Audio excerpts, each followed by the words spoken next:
โดยเมตตาปรมีธรรมของท่านอาจารย์ท่านพระครูสมุวิสุวัตวรกิจโจสถานีวิทยุวัดพระบาทอุดมน้ำบ่อซาวา100.25 เมกะเฮิรตซ์โดยเมตตาปรมีธรรมของพระเดชพระคุณหลวงพ่อสุจิตตานุรักษ์ท่านอาจารย์จำเริญโชติธรรมโมแล้วก็ตุปิโจสถานีวิทยุธรรมะของชุมชนห้วยตองสักเรดิโอสถานีวิทยุวัดห้วยตองสัก 98.75 เมกะเฮิรตซ์ตั้งอยู่วัดห้วยตองสักตำบลขวงเปาอำเภอจอมทองจังหวัดเชียงใหม่โดยเมตตาธรรมของหลวงพ่อวาปีวรมณิตกับท่านอาจารย์ชาวริศชยวังโสสถานีวิทยุ 106.25 มนเสียงธรรมอำเภอแม่แจ่มตั้งอยู่ที่วัดบุพารามตำบลจ้างเคิงอำเภอแม่แจ่มจังหวัดเชียงใหม่โดยเมตตาธรรมของหลวงพ่อมงคลวิสิทธิ์แล้วก็ท่านปรัตอุทัยทั้งสองท่านสองอุทัยสถานีวิทยุบ้านทุ่งเรดิโอ 89.50 เมกะเฮิรตซ์โดยการเอื้อเฟื้อถวายเวลาโดยคุณพ่ออุดมคุณแม่เทียมบอนพุทธวงศ์สถานีวิทยุแม่วางเรดิโอสถานีวิทยุบ้านแป้นเรดิโอสถานีวิทยุวัดศรีปันเงินเรดิโอเนาะตอนค่ำนี่ตอนบ่ายๆนี่ก็จะมีประมาณเมื่อยะสถานีวิทยุที่เปิดรับฟังอยู่ที่เปิดลิงก์สัญญาณเนาะถ้าเมื่อคืนก็จะนักไปแถมหน่อย เมื่อคืนก็จะนักแถมหน่อย มาปะกันวันนี้เป็นวันอังคารที่19เป็นวันอังคารที่19กรกฎาคมพุทธศักราช2565เดือน10เหนือเดือน8ใต้แฮมมานี่6ค่ำพร่ำว่าเป็นวันอังคารวันนี้เป็นวันใจฤกษ์เป็นวันใจฤกษ์ตามฉลกเสียงโจกยกย้ายเปิ้นว่าจะใดเปิ้นว่า6ค่ำลงเหือสำเปาไปกาลงเหือสำเปาไปกาแต่ว่ามันไปตัดกับวันเสียประจำเดือนศรัทธาญาติโยม60อังการังเสียอังการวันเดียววันนี้ใจฤกษ์ก็เลยใจการบ่ได้ ใจฤกษ์ก็เลยใจการบ่ได้เพราะมันเป็นวันเสียอันนี้ก็มุ่ยไปละใจการบ่ได้ละวันพุกนี้เป็นวันห่อวันดาวันพุกนี้เป็นวันโกนแถมแล้วเพราะว่าวันฮือจะเป็นวันพระวันศีลนะศรัทธาญาติโยมวันฮือนั้นจะเป็นวันพฤหัสบดีวันพัดนี่จะเป็นวันเดือนแฮม8ค่ำ เฮาก็จะได้มีโอกาส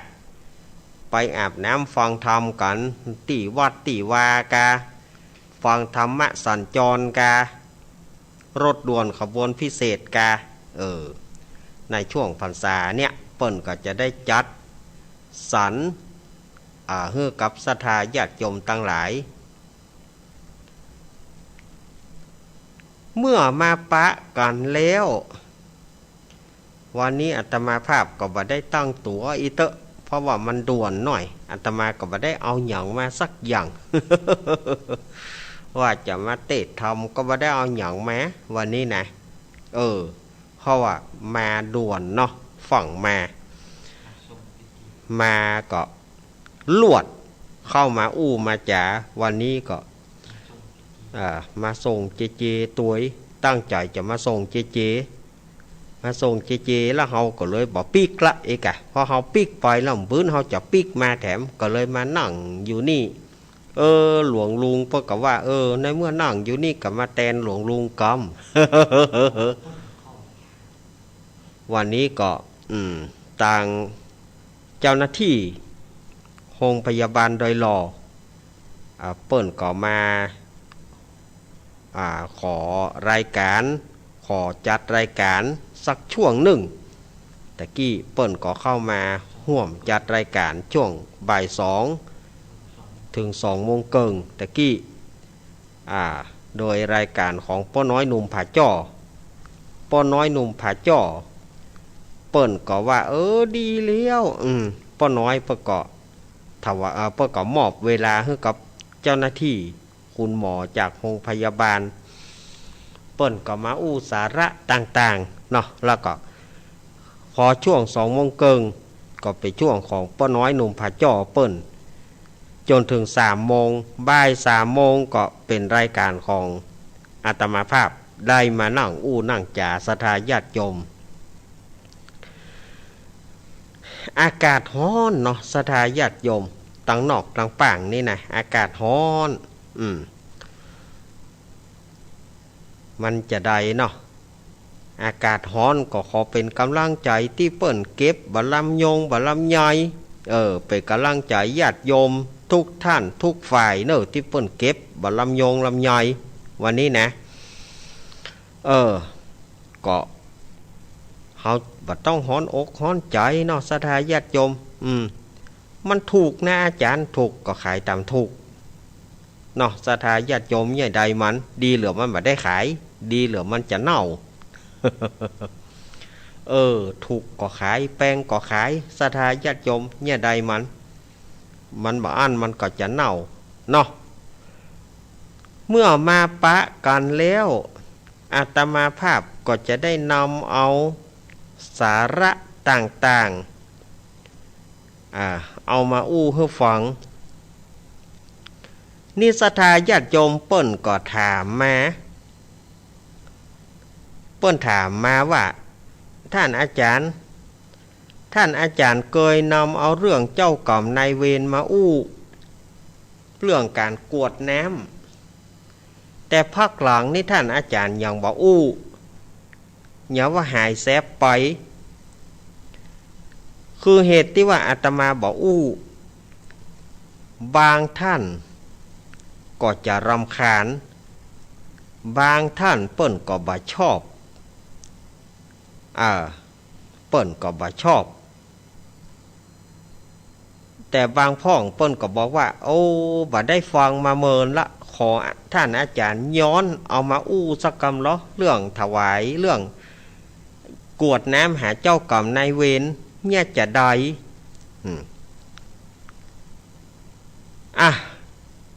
ในวันนี้อาตมาก็ได้มาแล้วเนาะบ่ได้กะได้เกียมอย่างก็จะฮือศรัทธาญาติโยม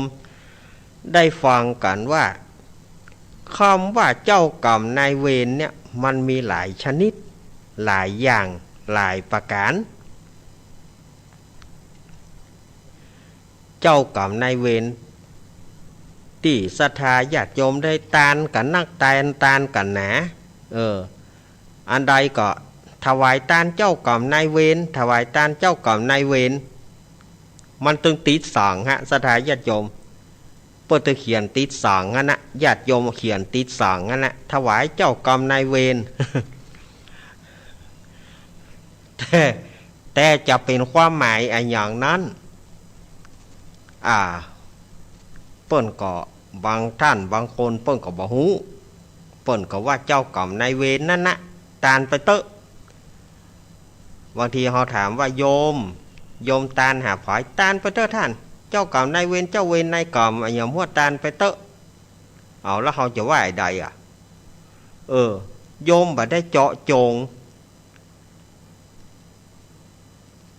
เปิ้นก็ว่าตานไปเตอะท่านปอนไปเตอะมันถึงถูกหมดถ้าอาตมาปอนมันก็ถูกอาตมาก็ว่าไปตามหน้านี้เจ้ากรรมนายเวรอย่างอาตมาบรรดาพระสงฆ์องค์เจ้าเพิ่นก็จะว่าอย่างอันน่ะเพิ่นก็ว่าอย่างเดียวกันนะบ่ใจของอาตมานะบ่ใจของอาตมาบางทีถ้าแปลคำว่าเจ้ากรรมนายเวรคืออันหยังก็คือสัตว์ตั้งหลาย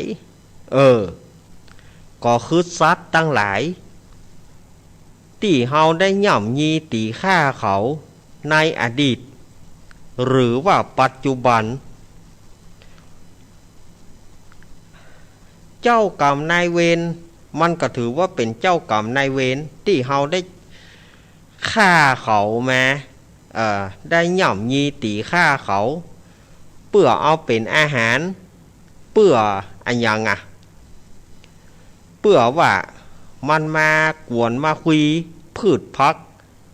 มันมากวนมาคุยเข้าของตีครัวปลูกลูกฝังอันนี้ก็ถือว่าเป็นเจ้ากรรมนายเวรเหมือนกันหรือว่าบางคนแท้งลูกเนาะบางคนแท้งลูกก็ว่าเจ้ากรรมนายเวรอันนี้คำเดียวอาตมาภาพจะแยกเป็นอย่างให้ฟังคำว่าเจ้ากรรมนายเวรที่ศรัทธาญาติโยมเฮาได้หูกันมานะเจ้ากรรมนายเวร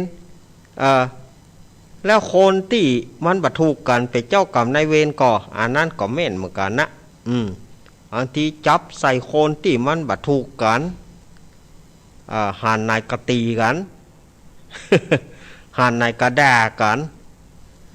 มันก็ถือว่าเป็นเจ้ากรรมนายเวรเหมือนกันนะศรัทธาญาติโยมแต่เฮาจะเนี่ยจะได้เราที่จะอุทิศบุญให้กับเขาเหล่านั้นทางที่เขามีชีวิตหรือบ่มีชีวิตเฮาจะเนี่ยจะได้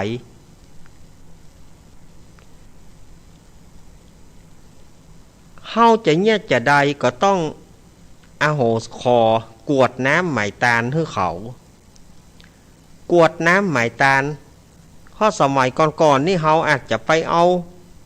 กบเอาเขียดเอาปูเอาป่าเนาะยำศรัทธาญาติโยมยำหนุ่มยำหนุ่มเนี่ยต้องเลี้ยงลูกเลี้ยงเต้าก็ต้องได้ฆ่าสัตว์เหล่านี้บอกว่าจะเป็นเป็ดเป็นไก่เป็นกบเป็นเขียดเป็นปูเป็นป่ามันจึงมี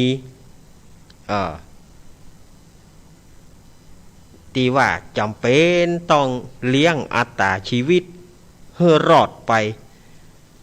ก็ต้องอาศัยเหล่านี้สิ่งเหล่านี้เอามาเลี้ยงแก่ตัวมาแล้วจะอย่างใดหากึดถึงขี้เก่าขี้หลังก็บ่ม่วนใจว่าเฮาเคยได้ฆ่าสัตว์เหล่านี้บอกว่าจะเป็นกบเป็นเขียดเป็นปูเป็นปลาเป็นเป็ดเป็นไก่ที่เฮาว่าไว้ตะกี้เฮาจะเนี่ยจะได้หา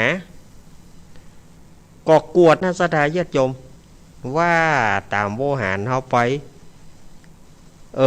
การกวดน้ำแล้วก็ขออโหสิกรรมแต่เฮาต้องกวดน้ำในการกวดน้ำบ่ใช่ว่ากวดน้ำเตื้อเดียวบางคนกวดน้ำเตื้อเดียวหรือว่าถวายสังฆทานเตื้อเดียว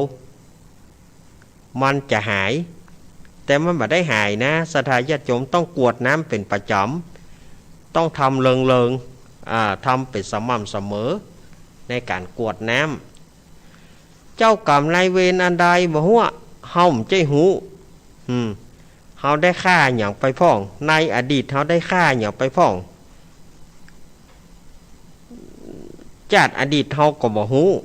แต่ชาติปัจจุบันเฮาอาจจะฮู้แต่จำบ่ได้ จำบ่ได้ว่าเฮาไปเนี่ยอย่างพ้องฉะนั้นเฮาจะอย่างใดให้เขาอโหสิกรรมเฮาก็ขออโหสิก็คือกวดน้ำไหมตาลหยาดน้ำให้กับเขาเหล่านั้นเป็นเจ้ากรรมนายเวรสัตว์สิ่งหิ่งห้อยที่เฮาได้ย่ำยีตีฆ่าเขาตั้งใจก็ดีบ่ตั้งใจก็ดีเฮือศรัทธาญาติโยมหยาดน้ำเป็นประจำหยาดน้ำเป็นประจำแล้วก็ขออโหสิกรรมเพื่อแก่เฮาขอวันเดียวว่าได้กะท่านอาจารย์ก็มันเจ้ากรรมนายเวรบางตัวมันก็จะอู้ง่ายบางตัวมันก็จะอู้ยากมันก็เหมือนเอาง่ายๆศรัทธาญาติโยมศรัทธาญาติโยมไปย่ำตีนเปิ้นเอาง่ายๆเลยนะ ศรัทธาญาติโยมไปย่ำตีนเปิ้นนะสุมาเนยบางคนก็เจ็บทั้งที่เจ็บก็บ่เป็นหยังบางคนนี่มันตึงบ่ยอมสุมาเนอะมันหายกะขอโทษเนอะมันหายกะเจ้ากรรมนายเวรมันก็เหมือนกันมันก็มีการผูกอาฆาตเจ็บใจเหมือนกันฉะนั้นเราก็ต้องขอเลิงหน่อยขอแต่ว่ามันจะหายก็อาจารย์มันก็จะเบาบางนักมันก็จะกลายเป็นเบามันก็จะเป็นบางก็จะกลายเป็นจางมันก็จะก้อยหายมันก็เหมือนเฮาเทเอาเกลือใส่แก้วเอาเกลือใส่ในแก้วน้ำแล้วก็เทน้ำเข้าใส่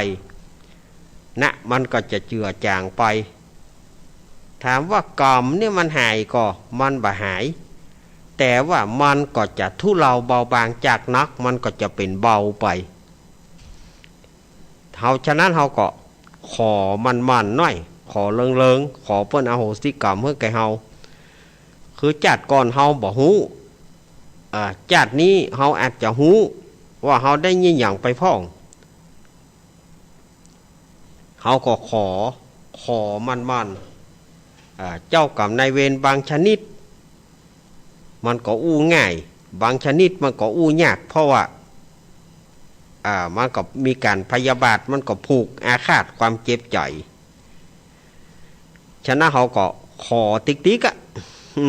ขอติ๊กที่อาตมาเคยเอามาอู้ว่าเขาจะกวดน้ำให้เขานี่นะการเขากวดน้ำนี่เขาหยาดน้ำนี่มันก็ใช้เวลาบันนักบันหนาเขาก็ใช้โวหารของเขานะเจ้ากรรมนายเวรอันใดที่เขาได้ไปฆ่าเขาได้ไปฆ่าเขาก็ดีไม่ไปข้ามขาลาวีเขาก็ดีบางทีลูกน้องป้องปายเปิ่นมาเนี่ยการบางทีเป็นลูกน้องป้องปายเขาได้ด่าได้ว่าเขากำให้ได้ด่าเขากำเน็ตพ่องกะ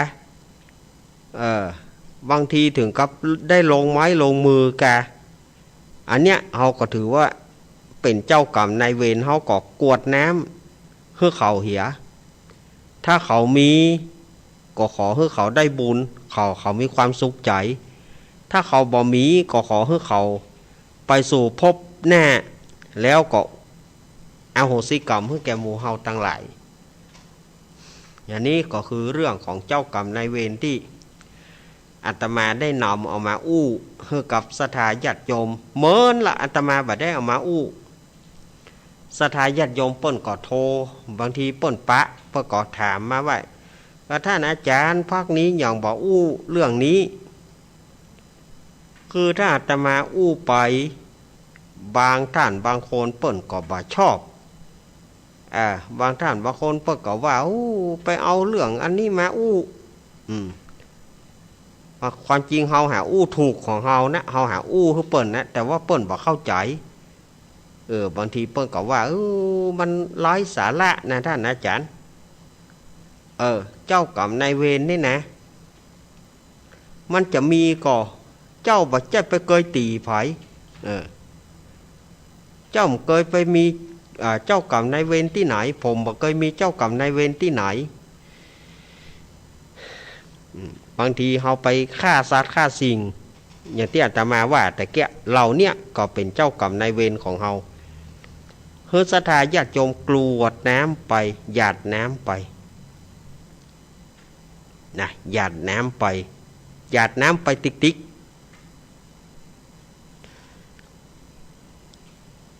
แม้แต่โรคโควิดในปัจจุบันเนี่ยศรัทธาญาติโยมถ้าเราจะไล่มันก็ตึงบ่ไป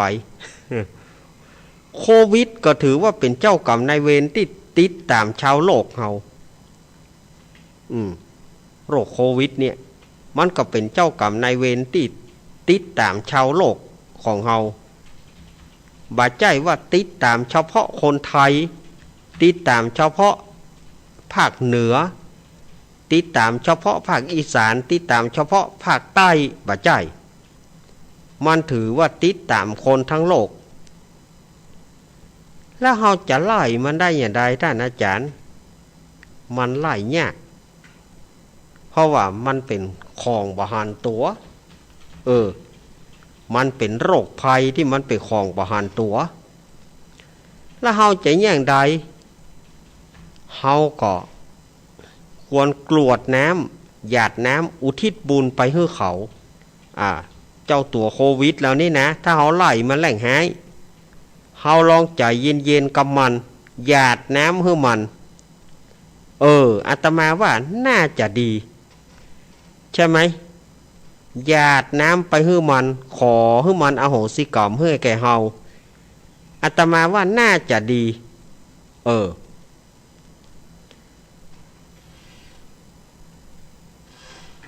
ถ้าจะให้มันหนีจากโลกมนุษย์ของเฮาเนี่ยมันคงอู้ยากมันก็เหมือนโรคโคคัตสุอิตสดายญาติโยมโรคโคคัตสุอิตโรคที่มันเกิดขึ้นกับหมูโรคเนี่ย มันกี่ปีมาละโรคโคคัตสุอิตเนี่ย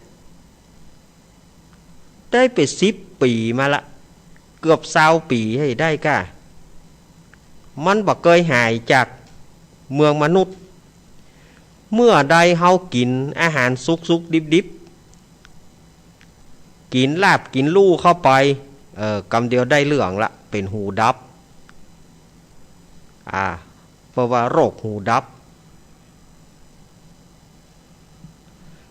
กันว่ามักลาบมักลู่กินไปกำเดียวได้เรื่องละ กลายเป็นโรคหูดับไปเนี่ยอาตมาว่าโควิดนี่มันก็ถ้าจะมาในนามของเหมือนกับโรคโคคัตสุอิตหรือว่าโรคหูดับมันบันหนีจากโลกมนุษย์ของเขาอาตมาว่าเขาน่าจะกวดน้ำไปให้เขาเหล่านั้นกวดน้ำไปให้เขาเพื่อว่าเขาจะได้อโหสิกรรมเพื่อมันจะบรรเทาเบาบางมันน่าจะดีกว่านะมันน่าจะดีกว่าเนาะคือสังเกตอาตมาทำสืบชะตาให้ญาติโยมเนี่ยอาตมาสืบชะตาให้ญาติโย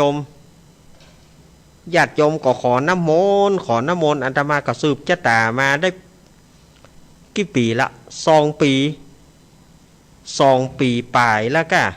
แต่อาตมาได้ทำเกือบจะ3 ปีละเนี่ยศรัทธาญาติโยมที่เปิ้นเลื่อมใสเปิ้นก็ว่ามันเป็นกรรมของโลกบางคนก็ว่าอาตมาบัดต้องไปมาสืบชะตาอย่างสืบก่อนมีหมอกเก่าบางคนก็โจมตีอาตมาอาตมาก็บ่จ้างอย่างใดก็มันบ่ใช่กรรมเฉพาะเฮามันเป็นกรรมตึงโลกกับศรัทธาญาติโยมถ้าเฮาเผลอเฮาบ่เป็นเจ้าตึงบ่เป็นผมตึงบ่เป็นเฮาเผลอเมื่อใดมันเล่นงานเฮาทันทีเฮาบ่ฮู้ เฮาบ่ฮู้ว่ามันจะเล่นเฮาวันไหนอาตมานี่เจ็บเนี่ยอาตมาก็บ่ฮู้ว่าอาตมาจะโดนวันไหนนะมันบ่เว้นนะสถานญาติโยมคนเฒ่างองอมันก็บ่เว้นคนเฒ่าอายุ80-90มันใจว่าเราว่าอันนี้เปิ้นเฒ่าละบ่ไปยุ่งกับเปิ้นน่ะบ่ได้มันถึงเอาเนี่ยแล้วเฮาจะอย่างใดป้องกันตัวก็ป้องกันตัวเฮาก็ป้องกันแต่เนอฉีดวัคซีนเฮาก็ฉีดเข็ม2 เข็ม3 เข็มบางพ่องไปเพีย4 เข็มปุ่นบางพ่องก็ไปเอายาที่บัดฉีดยาโรงพยาบาลละบัดฉีดยาที่โรงพยาบาลไปซื้อฉีดเอาอันนี้อาตมาบ่ได้ว่าภายนะอาตมาเอามาโดยรวมนะศรัทธาญาติโยมเขาต้องเข้าใจกันนะว่าอันนี้อาตมาบ่ได้เจาะจงบ่ได้ว่าให้ไผ่นะอาตมาโดยรวมว่าบางท่านเปิ้นก็บัดฉีดที่โรงพยาบาล ปิ้นก็ไปซื้อเอา2 ปัน 3 ปันเข็มละ2 ปัน 3 ปันบอกว่าจะเป็นอันใดหาว่าโดนก็โดนอยู่ โดนอยู่เนี่ยแล้วเราก็ป้องกันบางพ่องก็มีฟ้าทลายโจรไว้เป็นเม็ดบางพ่องก็มีฟ้าทลายโจรเป็นแคปซูลบางพ่องก็ต้มสดๆเลยใบฟ้าทลายโจรนะโขมเจ้าพ่อเจ้าแม่มันจะอดกินไปโขมจะพ่อกินอย่างบ่ได้ก็มีเพราะอย่างกลัวโรคเนี่ยกลัวโรคภัยที่กำลังเป็นเนี่ยพ่องกินอย่างป้อมได้โขมปากโขมคอเพราะว่ากินฟ้าทลายโจรนักเกิน แต่เฮาก็บอกว่าเปิ้นนะเพราะว่ามันเป็นจุดประสงค์เปิ้นก็ไข้หายเปิ้นก็ไข้หายเนี่ยเปิ้นมีการรณรงค์เปิดเม็ดได้ถอดเม็ดออกได้อาตมาว่าเขาว่าเปิ้นเลิกแล้วนะท่านอาจารย์ถ้าอาจารย์จะบอกเม็ดออกแล้วก็อู้ไปธรรมดามันบ่มั่นใจสดาญาติโยมคือบ่มั่นใจอย่าใดคือเกิดว่ามันตัดแต่ยามสมมุติว่าอาตมามานั่งอู้ที่นี่เนาะสุมาเถอะน้ำลายมันจะกระเด็นเข้าหมอยแล้วเกิดว่าท่านครูบาอาจารย์ก็ดีศรัทธาญาติโยมที่เปิ้นมาจัดรายการก็ดีมาจัดต่อจากอาตมาเนี่ยสมมุตินะเกิดว่ามีไผเมื่อยแล้วไปกวดปะจัดรายการต่อเจ้าไผเน้นลักตายแล้วอาตมาตายคำเดียวอาตมาก็โดนโดยหูเหลืองหูหลาวฉะนั้นอาตมาว่าใส่อย่างเงี้ยมันเป็นเกาะป้องกันดีน้ำลายตกมันก็ตกใส่เม็ดเฮานั้นนะมันบ่ได้ไปเปื้อนใหม่ดีแล้วก็ท่านที่จะมาจัดต่ออาตมาก็ปลอดภัยถ้าเกิดอาตมาไปอู้โดยที่บ่ใส่เกิดว่ามัน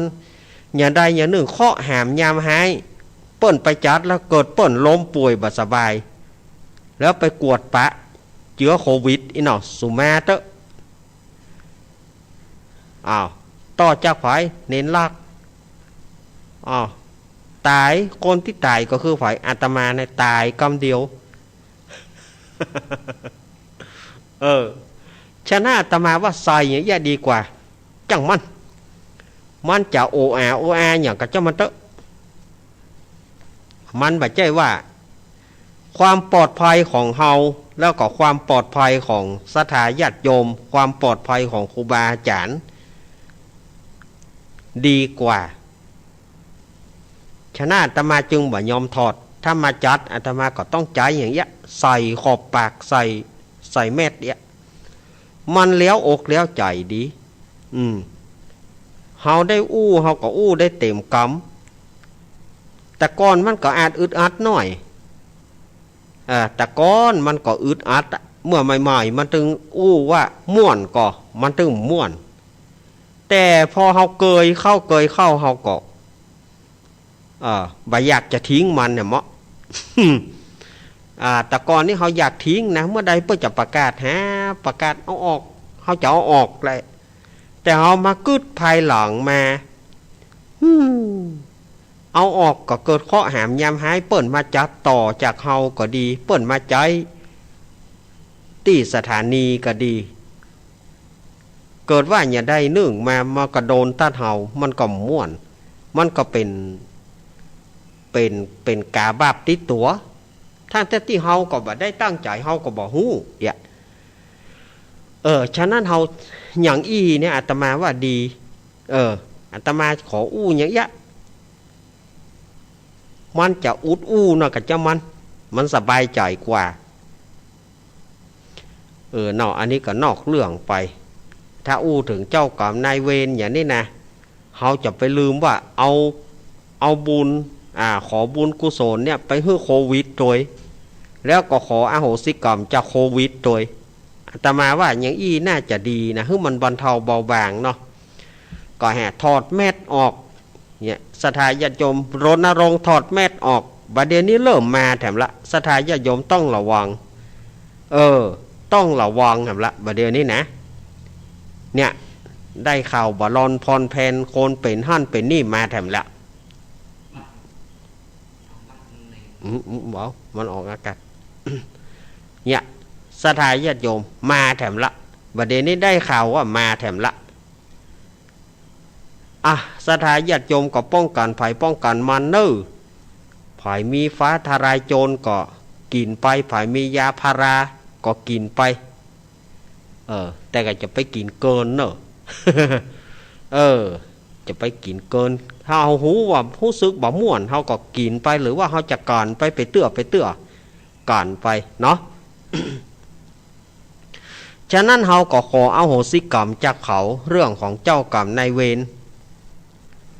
อาตมานี่ก็เคยผ่านมาถ้าอู้ถึงเรื่องว่า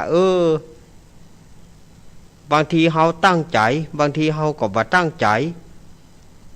อาตมาก็เคยอู้ศรัทธาญาติโยมบางทียูประตูบัดตานได้สังเกตว่าเมียวอยู่ห้านเอาประตูไปหนีบใส่เมียวก็มีเฮาบ่หันเผื่อมันเวี่ยวมาเฮาก็สู่มาเตออีเฮ้ยขอโทษเตออีเฮ้ยกูก็ไม่ได้ตั้งใจมึงก็มึงจะมาอยู่อย่างตั้นนี่ อันนี้มันเป็นความที่ว่าเฮาบ่ตั้งใจแต่เอาก็ความสบายใจก็ขอโทษขอโพยมันเหียมันจะหูก็มันก็น่าจะหูถ้ามันตายไปด้วยประการอย่างใดก็ดีก็กวดน้ำหมายตาลอุทิศบุญไปให้เขาเหียบางคนไปทำแท้งพอไปทำแท้งมามันบ่มีผลเมื่อหนุ่มหรอกมันมีผลเมื่อแก่บางทีมันมีผลเมื่อแก่และอย่างใดเป็นบ่ม่วนบ่งานบางทีก็เข้ามาปรึกษาว่าเนี่ยจะใดอาตมาก็แนะนำว่ากวดน้ำไปถึงเจ้ากรรมนายเวรกวดน้ำไปถึงถ้าว่าได้ทำแท้งก็ขอให้บอกชื่อลูกว่าลูกที่ตายไปลูกที่แท้งไปถ้าอู้เจ้ากรรมนายเวรบรรดาสัตว์ทั้งหลายจะเอาไปกินเนี่ยหมดละอ่อนคนนั้นละอ่อนที่ตายไปก็ไม่ได้กินก็ต้องบักชื่อว่าลูกใส่ชื่อให้มันเหียเกี่ยวคำดำแดงอย่างก็ว่าไปใส่ชื่อเพราะว่าที่ได้ไปทำแท้งเขาอีน่ะอันนี้ก็อาตมาก็แจ้งกับศรัทธากับศรัทธาญาติโยมมาเนาะ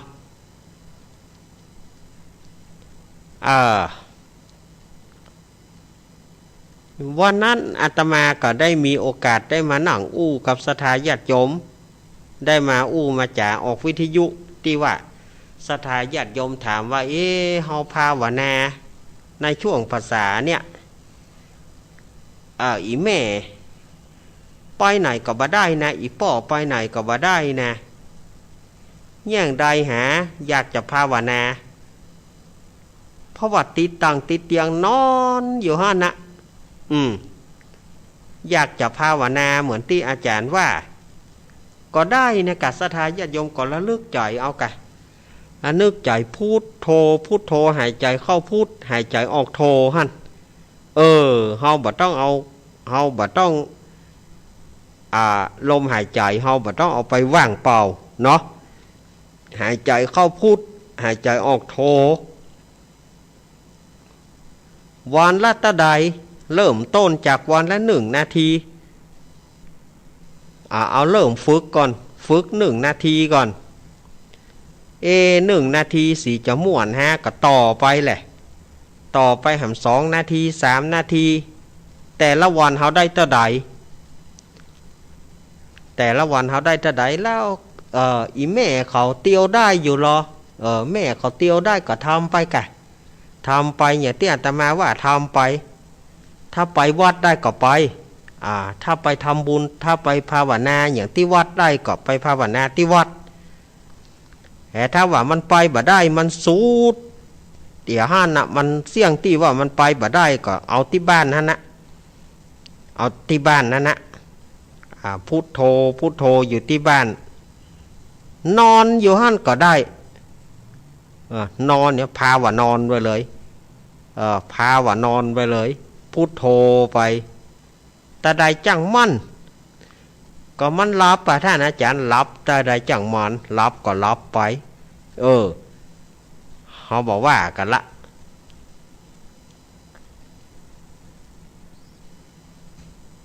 บางคนก็ถามมาว่านี่อย่างบ้านกับวัดถ้าเราทำที่บ้านเราอย่างบางทีครูบาอาจารย์วัดมันจะบัดสะดวกก็ที่บ้านเราก็หูกันอยู่ว่ามันบางทีมันก็บัดสะดวกบางทีมันก็อึกกระทึกคือโคมบางทีก็เสียงรถเสียงลางเสียงเจ้าบ้านเดือดกันอดอัดเสียงละอ่อนกระจองงอแง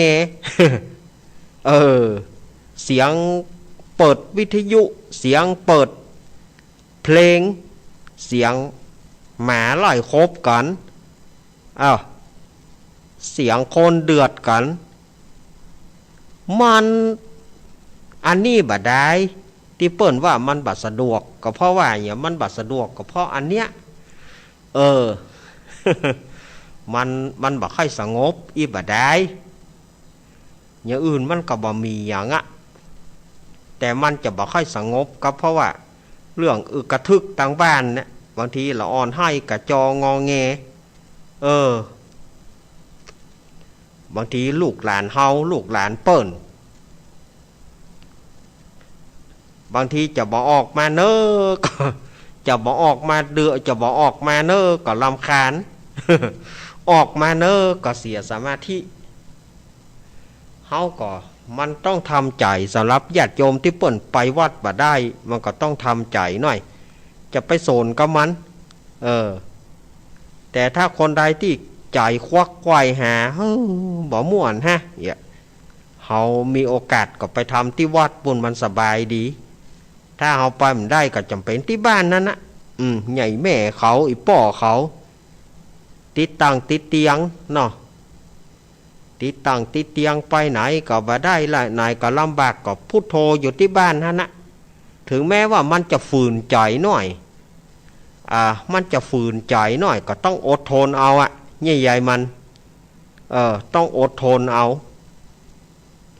บางทีก็ลูกเปิ้นบางทีก็หลานตัว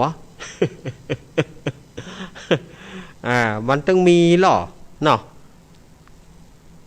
บางทีก็สตาร์ทรถบางทีก็เฮากำลังจะจิตใจเฮากำลังเข้าสมาธิ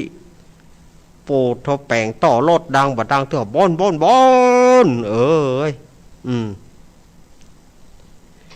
เนี่ยใดทำไมทำไมมันจะให้มันเหมือนใจเฮาทุกอย่างศรัทธาญาติโยมทุกอย่างทุกประการเนี่ยมันจะให้มันเหมือนใจเฮาหมดมันตึงบ่เหมือนจะให้มันเหมือนใจเฮากู้ข้อกู้อ่านเนี่ยนะมันตึงบ่เหมือนอ่านเพื่อจะว่าอย่างใดคนโบราณเพื่อจะว่ามันจับใจงูมันบะจูใจเขียดจับใจเปียดซ้ำบะถูกใจไม่การจับใจหลานซ้ำบะถูกใจลูกบางทีเฮาว่าเฮาทำนี่ดีละบางทีก็มีแหมคนหนึ่งมันบะท่าเฮ้ยทำบะดีเนี่ยบะหันตัวมันตึงมีกู้อ่านนะมันจะให้มันเหมือนใจเฮานี่มันตึงเหมือนศรัทธาญาติโยมเนาะ กู้อ่านนั่นนะมันตึงนักแก่พ่องแต่กะเนี่ยได้เฮาก็ถือว่าเฮาทำดีที่สุดแล้วอย่างว่าอาตมามานั่งในวิทยุเนาะบางคนก็ชอบบางคนก็อนุโมทนาตัวบางคนก็ตัวพ่อตัว มาสอนเปิ้นแน่ก็อาตมาก็บ่ได้เอากรรมนี้มาสอนไผศรัทธาญาติโยมอาตมาก็เอากรรมที่มันเป็นสาระกรรมที่มันเป็นอาจว่าจะมีประโยชน์แก่ศรัทธาญาติโยมเนี่ยอาตมาก็เอามาอู้บ่ได้คืออู้เพื่อการฟังบ่ได้ถ้าญาติโยมจะทำตามก็ได้บ่ทำตามก็ได้อาตมาบ่ได้บังคับขับจำศรัทธาญาติโยมเนาะเฮาก็เอามาอู้กันปอเป็นกระสายยา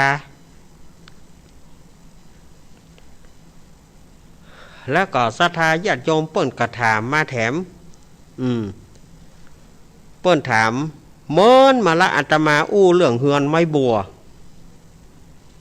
เนี่ยอย่างเปิ้นถึงว่าคนใดไปซื้อเฮือนไม้บัวมาแปลงมันเนี่ยอย่างมันอยู่บ่วุฒิจำเริญมันจังได้เถียงกันคนครอบครัวจังบ่ม่วนบ่งานกันในเฮือนไม้บัวก็มันจะล่มศรัทธาญาติโยมก็เฮือนไม้บัวเฮาตึงหูอยู่เฮือนไม้บัวเฮาไม้บัวมาแปลงเฮือนก็มันบัดถาวรแข็งแรงก็มันอยู่กันไปม่วนไอ้เตียวแหงก็จะล่มอยู่กันไปอยู่กันมาก็บึดก็ฝากฮักตีหนึ่งบึดก็โตงฮักตีหนึ่งอย่ามันก็จะไปอยู่กันม่วนจะได้มันก็พิษก็เถียงกันนะกะฉะนั้นเปิ้นบ่นิยมเอาเฮือนไม้บัวมาแปลงเพราะมันจังได้พิษได้เถียงกันเพราะมันบักถาวรแข็งแรงฝนมาลมมาก็จะโกนนะไหวยึงยั่งเอางัวมัดปืนกะล่างงัวไปสีแล้วซ้ำหายเปิ้นถึงบ่นิยมเอาแปลงเนาะเปิ้นถึงบ่นิยมเอาแปลงอันนี้อาตมาเคยอู้มานักต่อนักแล้วนะแล้วก็ศรัทธาญาติโยมเปิ้นถามว่าเฮือนที่บ่ควรซื้อมาแปลงได้แก่เฮือนไผเฮือนที่สมัยแต่ก่อนเปิ้นซื้อเฮือนไม้เนาะซื้อเฮือนก่อนที่เปิ้นจะไปซื้อเฮือนนี่เปิ้นสืบเพียก่อนหรอเปิ้นสืบเพียก่อนเปิ้นไปสืบไปถามก่อนที่เปิ้นจะซื้อบ่ใช่ว่าไปหานก็ซื้อเลยไปหานก็ซื้อเลยเปิ้นบ่ใช่นำได้นำซื้อเปิ้นมีคนไปสืบไปถามก่อนมีคนไปสืบไปถามอันนี้เป็นบ้านของม้าขี่พ่อเจ้าเป็นเฮือนม้าขี่พ่อเจ้าเปิ้นก็บ่เอาเฮือนพ่อหลวงเฮือนกำนันเฮือนไผเฮือนปู่อาจารย์เฮือนหมอเนาะที่เปิ้นบ่ซื้อนะที่เปิ้นบ่ซื้อมาแปลงนะเฮือนพ่อหลวงเฮือนกำนันเฮือนหมอเฮือนม้าขี่เฮือนเจ้าทรงนะเปิ้นก็บ่ซื้อมาแปลงเปิ้นว่ามันอยู่กันบ่วุฒิจำเริญเปิ้นว่ามันจังอยู่กันบ่ม่วนครอบครัวจังบ่เป็นสุขครอบครัวจังมีเรื่องละหองละแหงกันเปิ้นว่ามันบ่ทุกข์บ่โล่งกันเอาเฮือนเหล่านี้มาแปลงบางทีก็เป็นไข้เป็นหยังบางทีก็เป็นไอ้หยังไปขี้ย่องมองแกงเปิ้นว่าเปิ้นบ่นิยมเอามาแปลง นะคนสมัยแต่ก่อนจะไปซื้อเฮือนนี่ไปสืบกันก่อนเฮือนนี่มันมีอย่างใดพ่องมีประวัติอย่างใดพ่องถ้าเปิ้นว่าโอ้ปลอดภัยเฮือนหลังนี้เป็นเฮือนธรรมดาเนี่ยก็ซื้อไปแปลงได้โอ้อันนี้เปิ้นเป็นม้าขี่โลกเปิ้นเป็นนี่สมัยแต่ก่อนเฮือนเต้าขุนมูลนายเปิ้นก็บ่เอาอย่างว่าเฮือนอย่างเต้าขุนมูลนายอย่าได้ท่านอาจารย์อย่างเฮือนข้าราชการเนี่ยกันเนาะอย่างเปิ้นเป็นข้าราชการเปิ้นเป็นปลัดกาอย่างกาเปิ้นก็บ่ซื้อเพราะว่าเปิ้นสูงกว่านี่เปิ้นสูงกว่าแล้วเฮาเป็นคนธรรมดาเฮาเอามาแปลงมันจังอยู่บ่ม่วนนี่อันนี้เปิ้นว่าอย่างอี้นะเปิ้นว่ากันอย่างอี้นะบ่จ้าอาตมาว่าคนเดียวนะ เอ้ยเปิ้นว่ากันอย่างอี้อาตมาก็เอามาอู้เฮือสถาญาติโยมเนี่ยเพราะว่าเฮือนบอกควรเอามาแปลงมันเป็นอย่างอี้เนอะเฮือนไม้บัวเอามาแปลงแล้วมันจังได้ผิดกันก็ได้ผิดกันกับมันจะโล่มลูกอยู่ไปอยู่มาเสาต้นตะเอียสถาญาติโยมเสาไปเสาหยังไม้ผักกฐินเนี่ยโลมมามันก็ไปมีว่าเหลือพวกกวยอูกะฝนมานักก็หัวเนี่ยได้พิษได้เถียงกันแน่เพราะมันอยู่กันบ่ม่วนเนาะอันเนี้ยสถาญาติโยมที่อาตมาเอามาอู้นี่นะอาจจะเป็นสาระอาจจะมีประโยชน์กับญาติโยมบ่นักก็น้อยเนอะที่อาตมาเอามาอู้เนาะ เพราะว่าในช่วงนี้ก็อู้ประคับประคองเวลาไปประคับประคองเวลาไปในชั่วโมงหน้าเขาก็มาฟังนิทานกันชั่วโมงหน้านี่อาตมาก็จะพยายามเอานิทานมาเล่าให้กับศรัทธาญาติโยมได้ฟังกันเนาะถ้าชั่วโมงหน้าเราก็เอานิทานดีๆมาเล่าแล้วก็เปิดสายให้กับศรัทธาญาติโยมก็ขอบคุณอนุโมทนากับแม่พลอยสุริยะเนอะแม่พลอยไพรินสุริยะเปิ้นก็ว่าเปิ้นฮับกระเบื้องปูห้องน้ำปูพื้นห้องน้ำอาตมาก็อนุโมทนาบุญเนอะถ้าไผจะห่วมก็อาตมาถ้าไผจะห่วมแต่อาตมาบ่ฮับจองหน้าไม้นะถ้าหน้าไม้ไว้แม่จะเอา2 ตารางอย่างนั้นอาตมาบ่เอาถ้าว่าจะติดต่อจะเอากี่ตารางจะจองกี่ตารางก็ขอให้เป็นหลังไม้อาตมาบ่ฮับจองหน้าไม้บ่ฮับหน้าไม้ว่าอีแม่จะเอาคนนั้นมันจะกินเวลาคนที่เปิ้นจะโทรมาภายหลังมันจะกินเวลาเพื่ออาตมาจะถามชื่อถามเสียงแต่ว่าคนที่เปิ้นต้องการจะโทรมามันกินเวลาเปิ้นฉะนั้นไผที่จะอยากได้จะเป็นใครเป็นเจ้าภาพกระเบื้องปูพื้นก็ติดต่ออาตมาได้หลังไมค์089-214-0135 089-214-0135 และ083-761-1775 2 เบอร์เนอร์ถ้าสถาญาติโยมอยากจะร่วมกระเบื้องปูพื้นห้องน้ำกระเบื้องถึงปูห้องน้ำถึงปูพื้นแล้วก็บุผนังสถาญาติโยมจะฮับตารางหรือว่าจะฮับอีแม่มี100 บาทก็ได้อีแม่มี50ก็ได้อีแม่มี20ก็ได้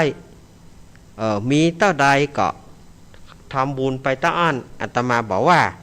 แต่ว่าถ้าอู้ถึง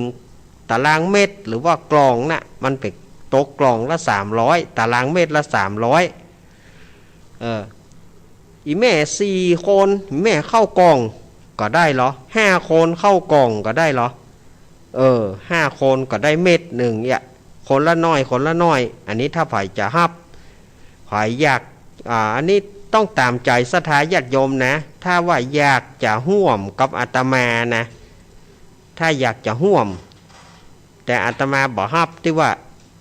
หน้าไม้อีแม่จะเอาต้านอีป่อจะเอาต้านอันนี้อาตมาบอกให้เอาบอกให้ออกหน้าไม้บอกให้ออกหน้าไม้อาตมาจะเอา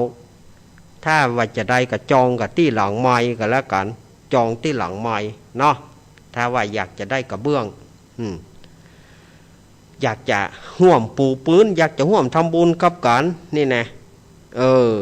จะทำบุญตาใดก็ได้อาตมาบอกว่า เนาะเพราะว่าถ้าถามว่าปอแล้วกับท่านอาจารย์ก็ย่อมปอเตื้อหอกมัน18 ห้องสถาญาติโยม18 ห้องถึงห้องคนพิการแล้วก็ตึงฝาหำรอ ปูปืนอะไรย่ำบ่เตื้อฝาทำรอบุผนังเนี่ยบุผนังทำรอ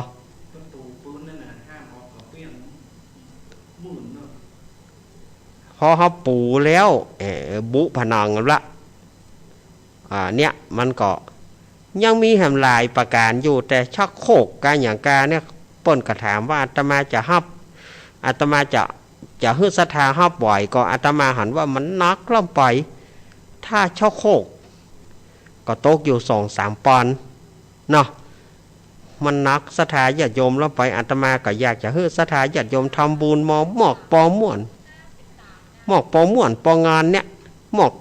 ปอได้เนี่ยอย่าอาตมาว่ามันจะดีกว่าถ้าว่าเขาเอานักล่ำไปศรัทธาญาติโยมก็เอาบ่แปะคือว่าเดียวนี่คืออย่างเศรษฐกิจการเงินมันฝืดเคืองอาตมาก็อยากจะได้หันศรัทธาญาติโยมห่วมสามัคคีกันโดยบ่มีกำแก่งกำด่ากันเนี่ยอาตมาว่าม่วนถ้าอยากจะทำถ้าว่าอีแม่มีน้อยนะอาตมาก็ตั้งกล่องละ20ถ้าอยากจะห่วมอาตมาก็ได้กล่องละ20 บาทอันนี้คงจะบ่เหนือบ้ากว่าแหงกับศรัทธาญาติโยมละกล่องละ20เนี่ยก็แจ้งกับอาตมามาเน089-214-0135และ08376117752 เบอร์นี่นะเอาละศรัทธาญาติโยมสาธุชนทั้งหลายเวลาช่วงแรกของอาตมาเรือหำเปิ่มตอกเดียวเรือหมดละแฮะ หมดละ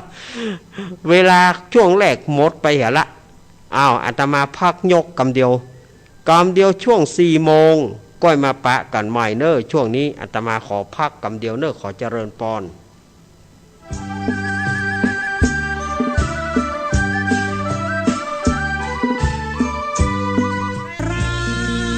กลับไม่ได้ก็อย่าเมาอยากมีชีวิตยืนยาวต้องเมาไม่ขับเมื่อขาดสติ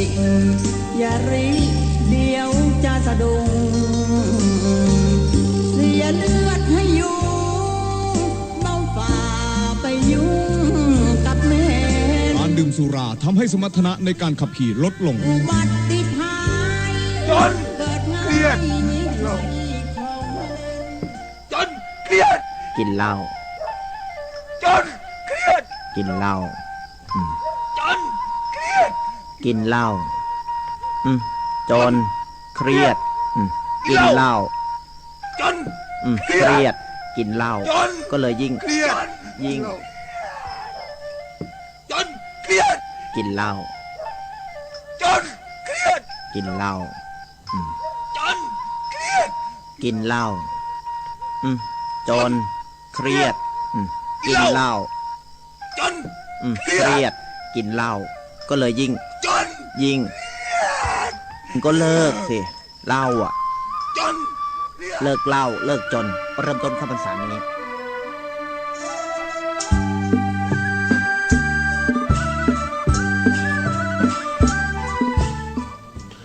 เอาละศรัทธาญาติโยมสาธุชนทั้งหลายมาถึงช่วงที่2ในรายการสารธรรมยามบ่ายยามแรงนี้วันนี้ก็อาตมาภาพสามเณรรักปัญโยนันท์ก็ได้มานั่งนั่งจ๋าศรัทธาญาติโยมแถม1 ชั่วโมงโดยประมาณเอาละศรัทธาญาติโยมต่อไปเฮาฟังนิทานกันเนาะเฮามาฟังนิทานกันก่อนที่จะมาวางสายให้ศรัทธาญาติโยมได้ได้จ่าก็ฟังนิทานกันเหี่ยก่อนแล้วก็ก้อยมาวางสายเนาะวันนี้อาตมาจะเอานิทานในเรื่องนกเกี้ยวเป็นเหตุเป็นจะได้เปิ้นถึงว่านกเกี้ยวเป็นเหตุมันมีที่มาที่ไปหรอศรัทธาญาติโยมสมัยก่อนเนี่ยมีขโมยลักควายชุกชุมมอนมาแล้วนะมีขโมยลักควายชุกชุมสมัยนั้นวันเนี่ยขโมยลักควายไป หลายบ้านกอมละหลายตัวพ่องก็เอาไปเป็นหมู่พ่องก็เอาไปตวงหมอกข้ามเปิ้นนะกันเนาะสมัยก่อนแล้วไผ่จับบ่ได้เวลาจะจับนี่มันบ่มีหลักฐานคนตะกอนนี่ถือว่ากลัวขโมยนะสถาญาติโยมคนตะกอนถือว่ากลัวขโมยหันก็หันนั่นนะเวลาหันก็จี้มันเอาที่ไหนมาเนี่ยเอาของเปิ้นมาทำไรไผ่ปากมาได้กลัวโตดกลัวขโมยมาฆ่าหัว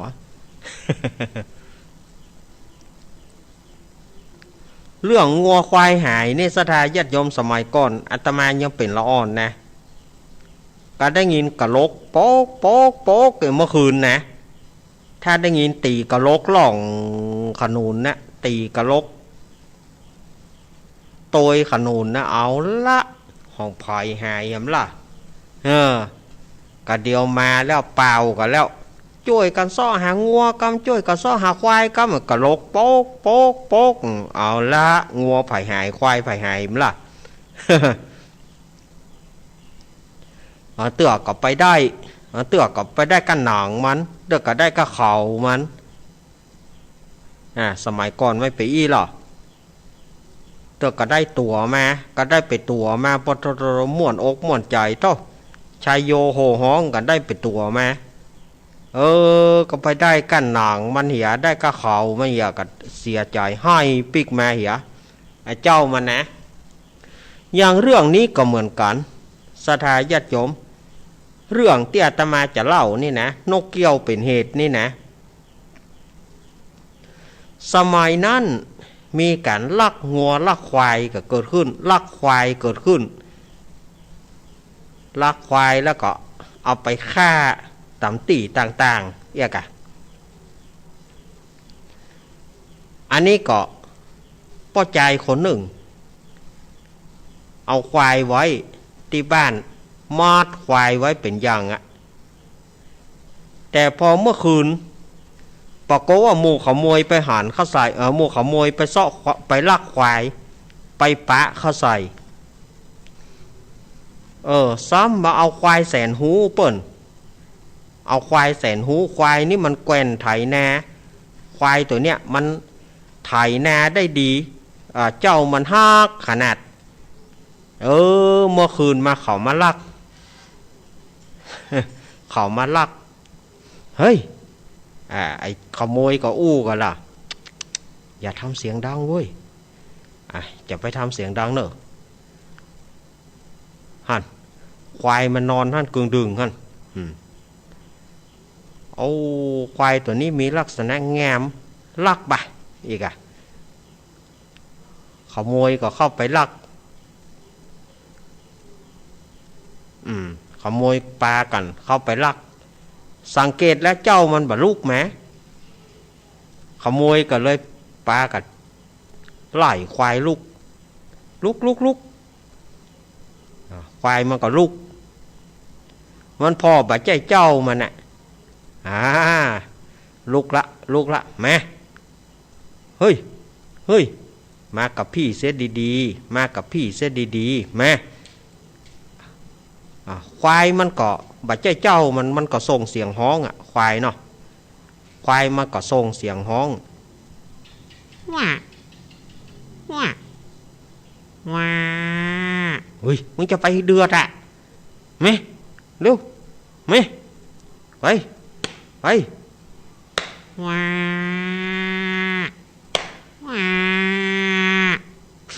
แหนี่วะเฮ้ยเจ้ามันตื่นมาอย่างเงี้ยเฮ้ยว้าแหนี่นอกำเดียวเนอะจะมีดเล่นมึงนะไปเฮ้ย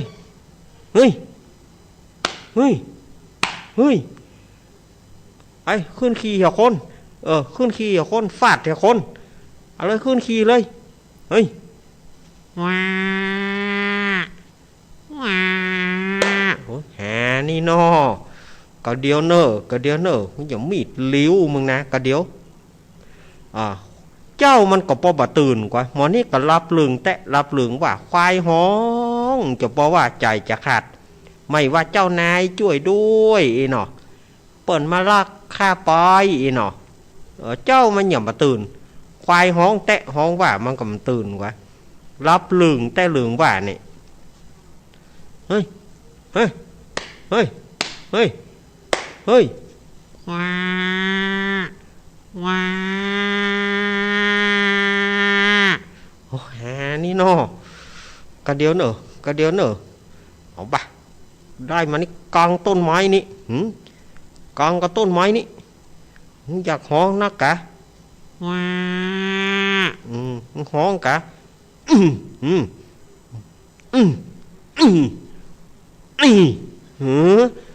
ไม่อย่าเหลือไปที่ไหนไม่เหลือมีดไปที่ไหนได้แล้วก็ฟังปาดอ่ะสถาญาติโยมเขาฟังปาดฟังอย่างแล้วก็พอดีว่าช่วงที่เขาเงี้ยวควายนั่นนะเขาฆ่าควายนั่นนะมันไปตัดติโกงนกเกี้ยวนกเกี้ยวของขโมยนั่นนะนกเกี้ยวขโมยเลี้ยงไว้เขาก็เลยปรึกษาหารือกันเอาจีนเอาอย่างไปลาบพ่องขายพ่องแล้วก็เหลือก็หัวกับขามันลูกน้องกับลูกพี่ก็อู้กันเนี่ยได้เนี่ยเหลือก็หัวกับขามันลูกพี่นะเอาหัวมันไว้ในป่าคาเอาขามันไว้บนหลงเข้าเยกะเอาหัวมันไว้ป่าคาเอาขามันไว้หลงเข้าจำไว้เนอะอันผมเขานี่มันแบบมีปัญหานะลูกพี่แต่ปัญหาอีนกเกี้ยวลูกพี่นั่นแหละมันจะปากบดีอีนกเกี้ยวมึงระวังนะมึงปากบดีระวังเนอะกูจะปิ้งมึงนะ คือมึงจำไว้เนอะไผมาถามอย่างห้ามบอกเนอะระวังให้ดีอีกอะว่าแล้วเขาก็ฟังเอาหัวมันไว้ปากคาเอาขามันไว้หลงเข้าโอ้ตื่นมาเจ้ามันตื่นเนาะสดายญาติโยมเจ้ามันตื่นมาบ่หันควายเอาแล้วอย่างใดอ่ะนี่ฟังไปแจ้งพ่อหลวงครับพ่อหลวงครับ เปิ้นลักควายผมเอามันลักไปเมื่อใดบาหูแน่ผมก็บาหูตื่นมามันมีแล้วนี่เอาว่างนี่มันอย่ามาลักควายกันเจือฮะโอ้บ่ได้ความหรอกกันนี่เอาปลาปควายแล้วนี่อย่างใดก็ต้องตีกระลกออกเสาะหากันนั่นพ่อหลวงก็ตีกระลกแหละ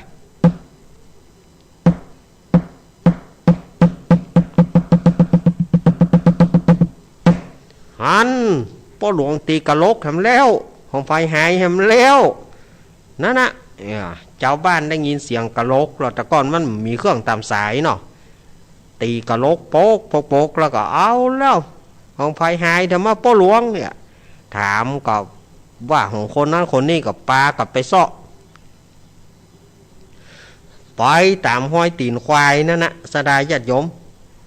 ไปตามห้อยตีนควายก็หันเลือดยศโอ้แสดงว่าเขาฆ่าแล้วบ่เฮ้ยพ่อหลวงเขาฆ่าแล้วกะฆ่าแล้วมีห้อยเลือดไปเป็นตังนะฮะก็ไปเสาะหางมไปหากับทีนี้เขาก็ไปถามนกเกี้ยว เพื่อว่ามันจะปากได้นะไปตัดนั่นนะเพราะว่าเขาหันเลือดย้อยตั้งนั้นหรอเขาหันห้อยเลือดเป็นตังไปปากคาหรอเขาก็เลยไปถามนกเกี้ยวพอจะหู้ก็เขาเอาควายไปไว้ไหนบ่ฮู้นกเกี้ยวมันก็ว่านะบ่ฮู้หัวมีปากคาขามีหลงเข้าเจ้าข้าบ่ฮื้อบอกหัวมีปากคาขามีหลงเข้าเจ้าข้าบ่ฮื้อบอกเนี่ยไปมีว่ากำนั่น ก็น่ากะได้ตึงหัวตึงขาได้ตึงหัวตึงขามันน่ากะหัวซ่อนปากคาขาซ่อนหลงเข้า ได้แท้นะกะการน่ะกะยับได้อันนี้ ยับได้ถึงเจ้าของมันตันได้หนีโลมาก็เราเอาซ่อนน่ะยับได้กันน่ะถามว่าไผบอกนกเกี้ยวบอกเจ้ามันนี่พอบ่ค่อยเนาะอีนกเกี้ยวขอกูออกมาก่อนเถอะเนอะมึงโดนเขามีนตาเหลืองแน่กูจะทอดกระเทียมพริกไทยกำล้อเหี้ยเนี่ยศรัทธาญาติโยมเป็นนิทาน เป็นนิทานอันเบาสมองเนาะอย่าคิดอย่างมากก็แล้วกันแค่ตมาเล่า เนี่ยหัวมีปากขามีหลงเข้าเจ้าข้าบ่ฮือบอกนักแก่พ่องเนาะเรื่องนี้จะแต้บ่แต้บ่ฮู้เปิ้นเล่าก็สืบกันมาตั้งแต่อดีตจนมาถึงปัจจุบันเนี่ยศรัทธาญาติโยมอาตมาก็เอามาเล่าให้ศรัทธาญาติโยมได้ฟังเป็นเกตเล็กเกตน้อยเนอะเอามาเล่าเนาะเล่าไปเล่ามาก็ง่อมแต่เอาวางสายบ่เนาะวางสายให้ศรัทธาญาติโยมได้โทรก่อนพ่องดีกะหาเดี๋ยวก่อนเนอะอาตมาเปิดสายก่อนอาตมาเปิดสายแล้วนะไผจะกับอาตมาช่วงนี้ถ้าเมื่อคืนมันจะนักเนอะเมื่อคืนนี่อาตมาจะบอกไว้ก่อนว่าถ้าเมื่อคืนนี่มันจะลู่กันถ้าไผจะโทรก็โทรเมื่อวานนี้โทรเมื่อวานนี้0892140135ต่อปล่อยหัวเนื้อมาก่อนแล้วเจริญปอนมาสการจ้าลุงเนนจากทางใดแม่มาเหสี แม่มาเหสีมาแล้วเนื้อแม่มาเหสีว่าจะได้แม่หม่อนจะนกแก้วฮะนกแก้วอ่ะนกเกี่ยวมีตาขามีหลงเข้านะเจ้าข้ามฮือบอกเจ้าข้ามฮือบอกโอ้ไล่จะโดนตาเขามีนเหมือนกันนะตาเขามีนตาเขามีนทอดกระเทียมพริกไทยแล้วจ้ะแล้ววันนี้ขนาดแกทิพย์มาเล่นละครกันอีกวันนี้ว่าได้เอาเครื่องเล่นมาเอามาเหมือนกันมันบ่เล่นมันบ่อ่านได้มันต้องเอาแหมตัวหนึ่งมาน่าลืมไหมคะบ่ลืมมันบ่เล่นตัวนี้มันบ่เล่นพระเอกไปอยู่เพราะว่าพระเอกคนรวยเห็นแล้วเรารู้เนาะพระเอกรวยเนาะตอนแล้วได้30 ล้านรู้เนาะเรียกว่าเลิกเล่นละครอยู่นะ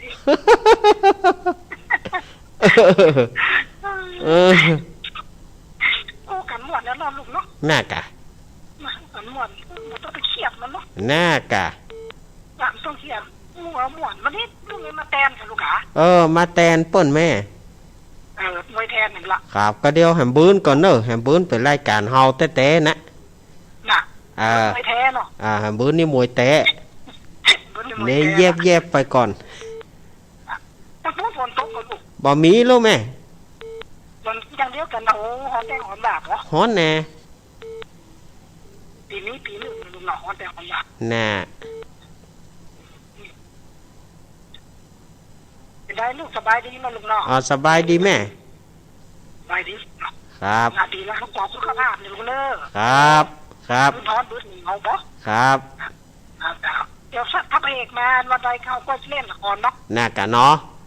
ถ้าพระเอกเงินหมดก็เนาะ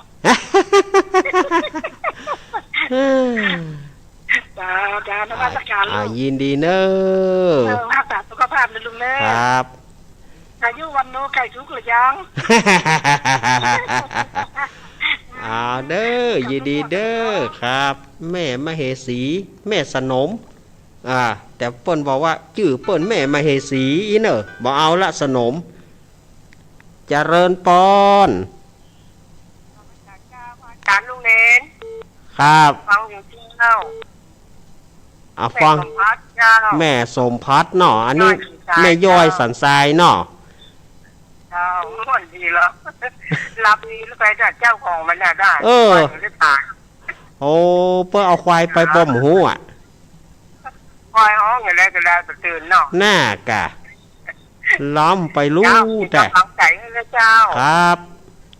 เจ้าข้าพเจ้าเจ้า ยินดีเนอะแม่สมพัดบ้านแม่ย้อยก็เดี๋ยวแม่โบพัดจะมาละแม่โบพัดจะมาละเจริญปอน ล้อมไปแล้วฟังใจให้เจ้าราชการเงิน ยายพรปิดวิทยุก่อนกะยายพรดูปิดวิทยุยายพรก่อนนั่นว่าจะได้ยายพร เล็ก เฮ้ยเอาคำกรก่อน ฮะเอาคำกรไปแล้วอ่ะน่ากะมายายพรมีกะมีหน่อยนะมาว่าเลยฟังดูมาว่าเลย ทำบุญทำทานนะทำบุญทำทานเบิกบานหัวใจเกิดมาชาติไหนชาติใดใจเบิกบานสร้างสมดินญาณเบิกบานหัวใจดวงใจเป็นโลกโพล่มใจกายใจร่มเย็นเป็นสุขเอ่ยอัลลอฮ์เนแต่ยายพรนี่นะขอบคุณเนอะบุญก็โทรมาแถมครับบุญโทรมาแถมครับชดงนน้ำมนต์ครับบุญเอาน้ำมนต์เนาะ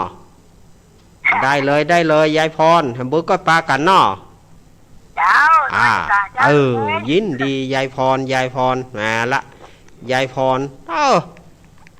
วันนั้นเปิดว่าอาตมาเมาจัดอยู่ที่นี่ยายพรจอนไป104พุ่น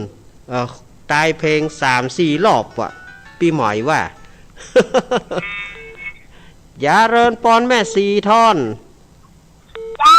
จำไว้สาเจ้าลูกเอ๋ยแม่สีทอนมาแล้วเจ้าฮ้อนขนาดแต่วันนี้จะลูกเอ๋แน่ฮ้อนนะฮ้อนขนาดชัดเจนดีแน่ลูกเอ๋ชัดเจนเนาะฝนตกก่อนในวันเนี้ยโอ้ยแดดขนาดแล้วก็บะตกเออเจ้าฟังแต่เจ้าแล้วเนาะเจ้าก็เดี๋ยวเมื่อคืนบุญฟังแถมเมื่อคืนได้เอาน้ำมนต์นะลูกเอ๋ได้กะเจ้าไว้สาเจ้ายินดียายแม่สีทอนยินดีเนอะจะไปยายพรเห็นละมันจะไฟก้างไปยายพรไปเห็นละเจริญปอนครับผมสมณการเน้นเนาะเน้นพักเนี่ยลงเน้น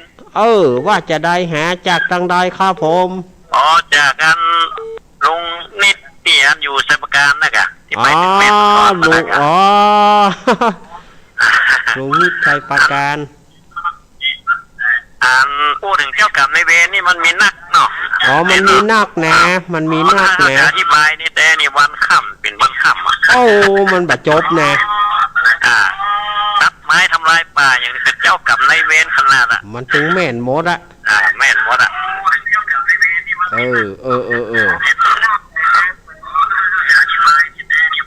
ยินดีป้อเนอ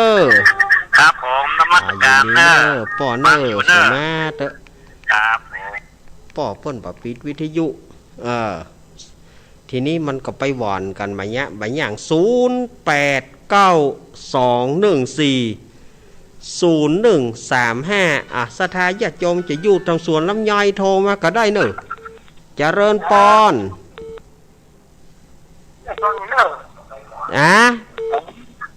แม่ฟังเรื่องเนอแม่โบพัดเนาะ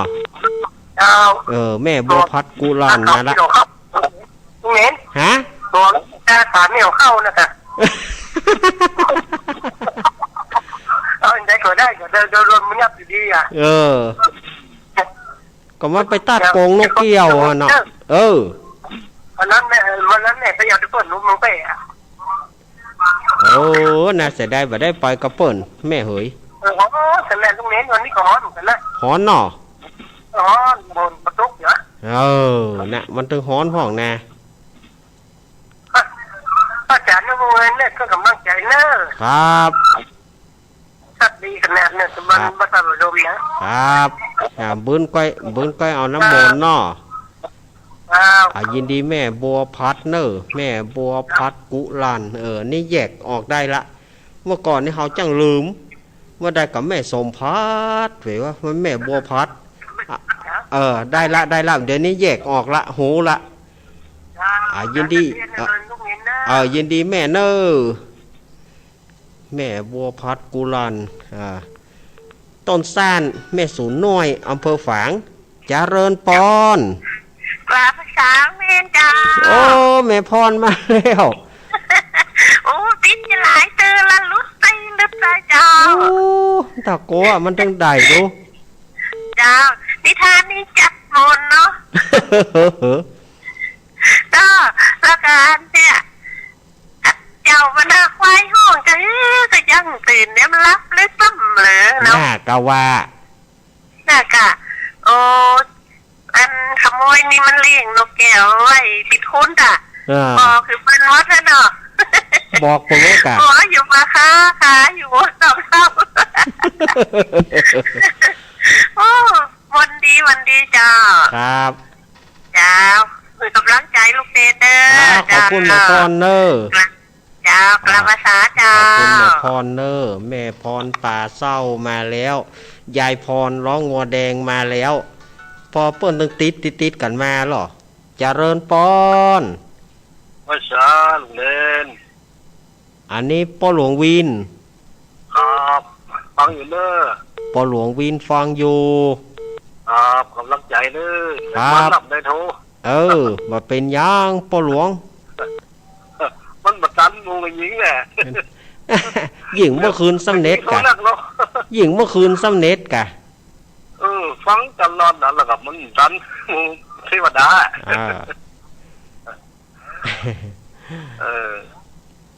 เฮ้ยเนอะยินดีพ่อหลวงเนอะพ่อหลวงวินสารขี้เล็กเวียงป่าเป้า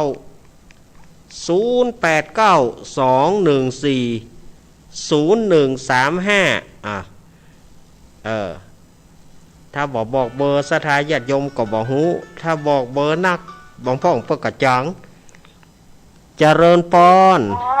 วิสาเจ้าจานินรักเจ้านั่นนี่ป่าบงเนาะนั่นละเจ้าแม่พันป่าบงเวียงฝางเจ้าฟังท่านอยู่เจ้าท่านเบิ้นก็จะฟังแหมครับเมื่อคืนได้น้ำมันท่านตัวนะเจ้าครับเจ้ากลับไว้ศาลนะเจ้าท่านยินดีแม่พันเนอร์แม่พันไหนแม่พันป่าบงเวียงฝางโอ้ฝางมาละนักเนอะแม่ปานีมเจริญปอนวันนี้มาจากการเจ้าแม่ฟังอยู่เนอะจากทางใดแม่ที่โพธารามเจ้าแม่สุกเกี้ยวเจ้าแม่สุกเกี้ยวคำอ้วนมาแล้วแม่ฟังอยู่ฟังอยู่เนาะเจ้าก็เดี๋ยวแม่สุกเกี้ยววันศิลาพรศรีเตี้ยจะโทรมาละตึกไล่ติดกันหรอไล่ติดกันน่ะเจ้ายินดีแม่สุกเกี้ยวเนอมาจากการเจ้าแม่สุกเกี้ยวคำอ้วนศรีโพธารามสารปีแม่อารีต้นเปาจะโทรมาก็ได้พี่ซองสีจะโทรมาก็ได้เนอะทีมงานธรรมะใครเครียดนะพี่ซองสีจันตุลโทรมาพ่องแม่อารีโทรมาได้เนอะเจริญปอนเจ้าลุงเมนจากทางใดแม่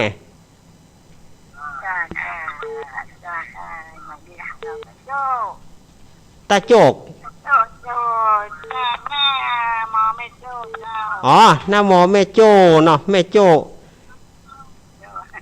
แม่ชื่อแม่หยังก็แม่ชื่อแม่หยังก็สุมาเตอ อันนี้แม่สีพันเหมือนกันนะแม่สีพันก็มีอยู่เนาะตะกี้แม่พันนี่แม่สีพันเจ้าฟังตลอดเลยตึ้งเมื่อคืนตึ้งเมื่อวันนั่นน่ะแต่ก็ยังจะฟังตลอดไปอยู่เนอะครับขอบคุณนะแม่เจ้ายินดีแม่สีพันเนอะอนุโมทนาบุญเนอะอนุโมทนาบุญเนอะแม่สีพันตะกี้แม่พันป่าบงมีอยู่ก็0892140135โทรเข้ามาถ้าเมื่อคืนนี่จะเดือดอาตมาบ่ได้นะถ้าเมื่อคืนนี่มันเพราะว่ามันแน่นหนานะเมื่อคืนนี่อาตมาจึงบอกว่าเมื่อคืนนี่มันแน่นหนาถ้าเมื่อวานนี่ปอยังแขวนหน่อย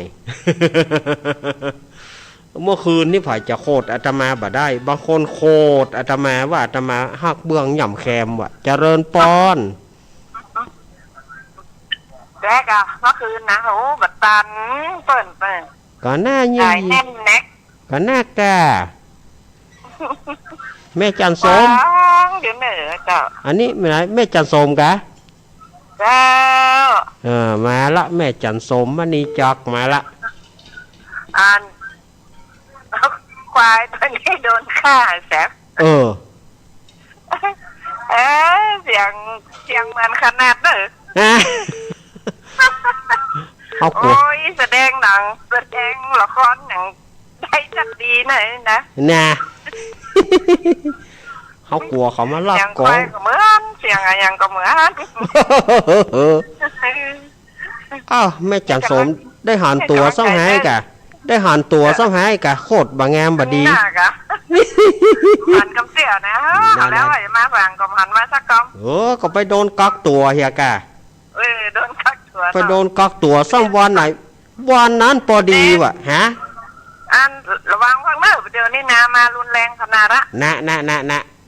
เจ้าไปไหนจะไปละแม่สองชั้นซ้ำดีเนอะขอบคุณครับขอบคุณแม่จันสมเนอะเจ้าครับกำลังใจนะเจ้านมัสการเจ้าครับแม่จันสมอารมณ์ดีมาละแม่สมเนียมมโนหายไปไหนแม่สมซบแม่ข่าหางดงแม่จันสมปุ้นมาแล้วเนอะแม่สมมันแม่อายมาแล้วเนอะเจริญปอนแม่เพนชัดเจนเนาะครับ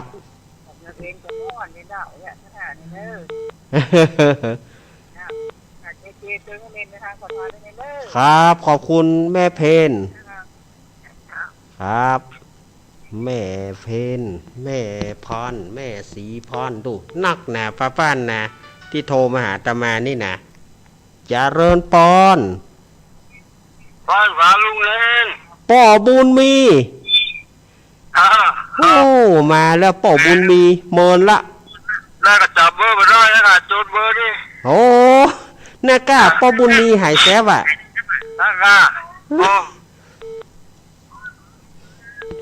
ขโมยดีเลยขโมยลูกควายลูกแก้วเป็ดตัวบุญเนาะนกเกี้ยวนี่ตัวยุ่งนะครับเดี๋ยวหลังจากที่ลูกเล่นอยู่เด้อครับยินดีป่อบุญมีเนอะเป็นลูกเล่นแล้วยิงเจโต้ยครับขอบคุณป่อบุญมีป่อบุญมีเมืองกลางเนี่ยเปิ้นกันหลายวันแล้วเนอะป่อบุญมีนี่มาได้ปะกันนะเจริญปอนติดแล้วลูกเนนแม่ฟังมาเมื่อแต่ยายฟังมาเมื่อนักแกแล้วพูดเลยกัดแกโทรมาได้สักเทื่อเจ้ายายโทรได้ยายโทรจากไหนครั้งแรกทางในเมืองเชียงใหม่เจ้าแม่หยังยายหยังบุ๊ดเจ้ายายบุ๊ดนี่เนาะเจ้าโอ้ถูกอกถูกใจกูยังเนอะม่วนฟังแล้วมันแบบว่ามันพื้นบ้านอย่างนี้มันง่ายเนาะฟังแล้วมันแบบว่ามันเข้าใจดีอ่ะเขาไม่ต้องไปลึกซึ้งสมัยนี้เอาแบบนี้เจ้าม่วนเนี่ยมันพื้นบ้านเขาไปชอบกระจ้างเขาไม่สนใจแม่ยายนี่ชอบมากเลยยินดีละฮะนี่มือ มือป๊อบแนบเนอะน่ะดูใช่สักอย่างขนาดเมื่อวานนี่นะขนาดเมื่อวานนี่นะน้ำมนต์เนี่ยเนาะบื้นเนอบื้นเนอน้ำมนต์เนอยินดีเนอยินดีเนอยายเนอดีใจนะค่ะแม่ยายดีใจขนาดสาธุสาธุยินดีเนอยายวุฒินี่เมื่อก่อนเปิ้นก็เคยโทรนะเมื่อก่อนนี่เปิ้นเคยโทรหาอาตมาที่อาตมาไปจัดบนโดยน้อยแม่นะเจริญปอน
เอ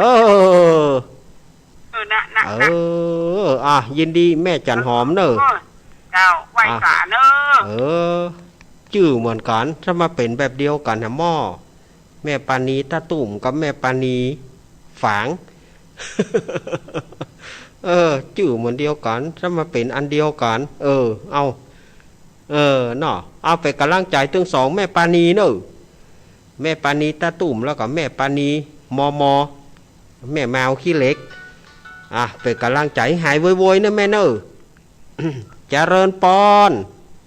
เจริญพรสาธุจากที่ไหนเนี่ยแม่มาริวันเจ้าแม่มาริวันพี่ข้องานไหวสาเจ้า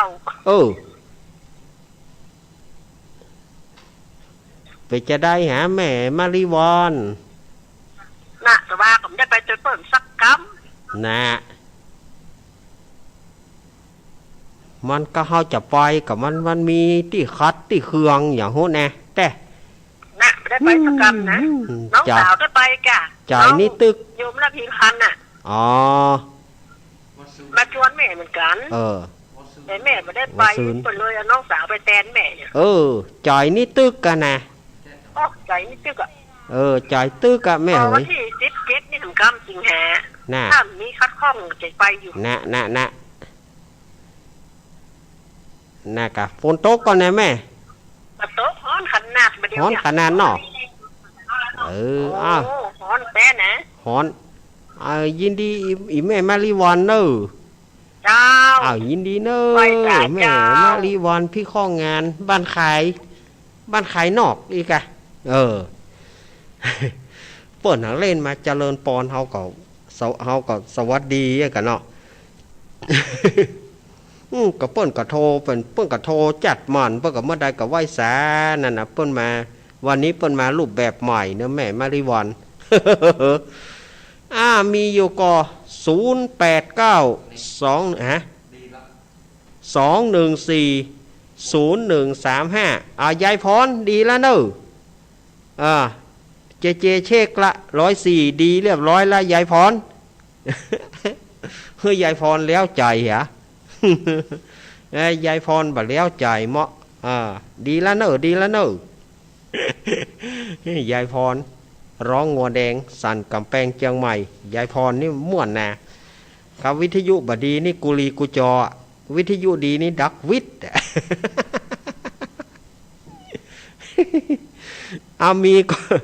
มีก็หา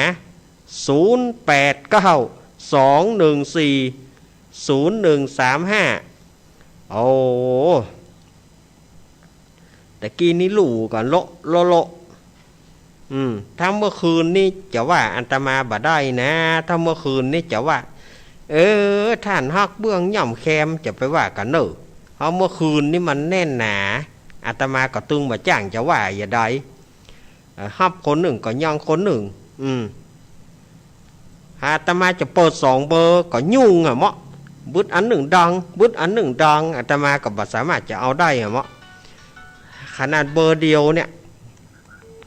มือปวดเจริญปอนไว้สาธุลุง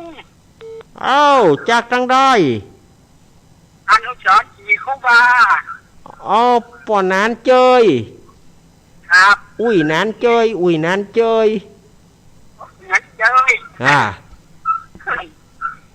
ไว้สาเด้อครับเป็นกำลังใจตรงเนอะยินดีหนักเนอะนานวันนี้กับนี่ยังไปลงตู้ลุงเจอมันกระทานอันนั้นไปน่ากาปิ้นยังเลยกำลังใจเนาะยินดีเนอะนานเนอะดีมีสุขเนอะทราบนานยินดีเนอะนานเจยนี่เปิ้นก็อยู่4 ครูบาอนุสรณ์4 ครูบา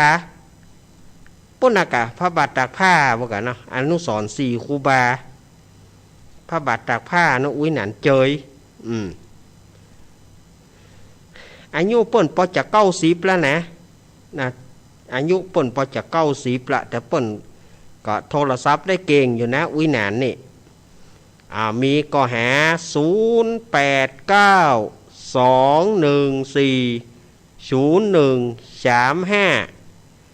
โทรมาฝ่ายจะโทรมาอู้มาจ๋าวันพุกจะเกียมครับวันพุกจะเกียมอย่างไปวัดโกนงูนกะแปลงสาคูกะเจริญปอนว่าจะเจ้าแม่ฟังอยู่เนอแม่ขันเกี้ยวเจ้าแม่ขันเกี้ยวทั้ง3แม่แจมเจ้าจ้างเครื่องบนเจ้าแม่ขันเกี้ยวไปจะได้ฝนตกก่อทั้งปุ้น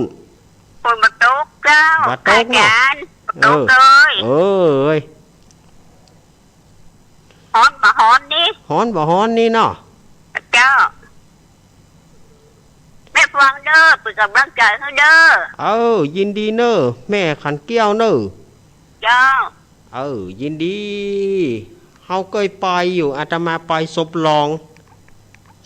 งนี่อาตมาไปแถมรอบหนึ่งเมื่อรู้นี่นะเมื่อ2 ปีก่อนเนี่ยอาตมาไปหนทางเปิ้นก็พอดีละซุปลอง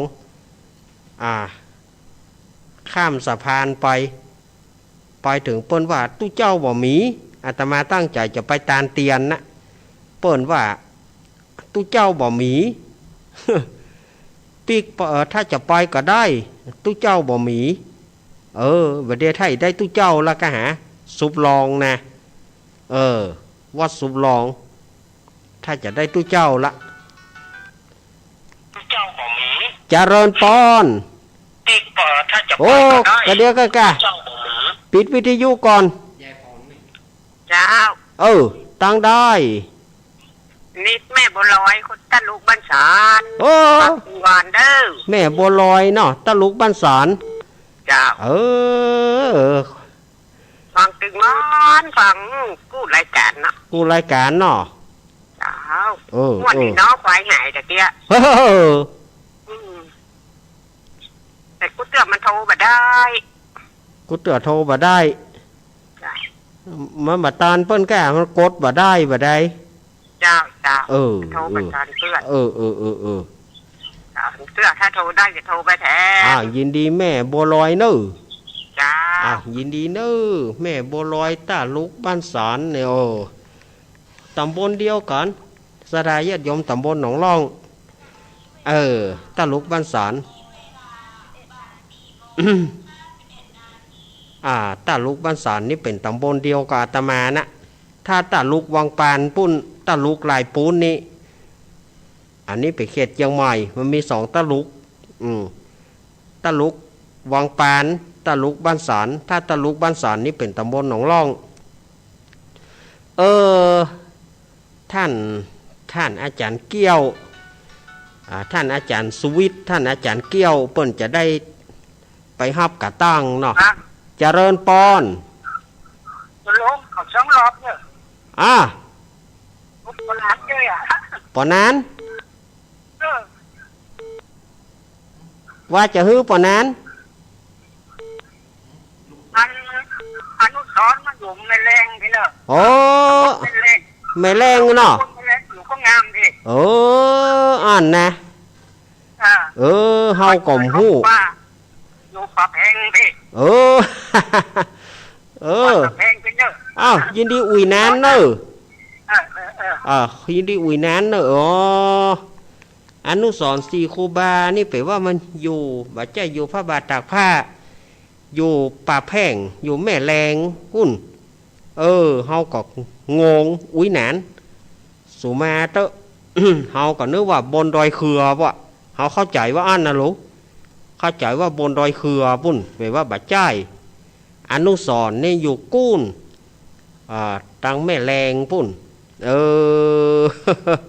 สุมาเนี่ยคนบ่หูนะแต่คนบ่หูนี่มันจังอีดหน่อยนะ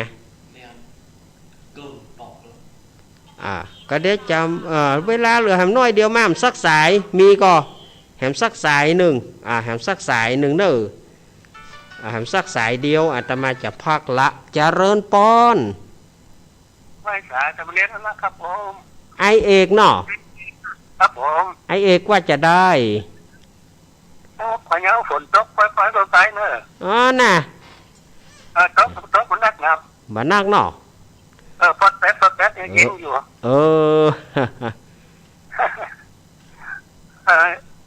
ไอ้ฝนสองมะแดงนี่โทรจนนั้นโทรมาขอเพลง3-4 รอบกันนะ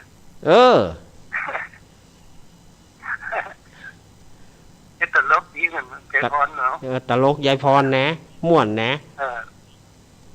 ให้กำลังใจแต่มันเล่นน่ารักนะเอายินดีไอเอกเนอครับผมยินดีเนอเอาละอาตมาหมดเวลาพอดีสถาญาติโยมอาตมาก็คงจะได้พักเวลาตะอีก่อนเพราะว่าเวลาอาตมาหมดแล้วบอกว่าท่านผู้กองมาก่อวันนี้กำเดียวช่วงหลังเด้อหลัง2 ทุ่ม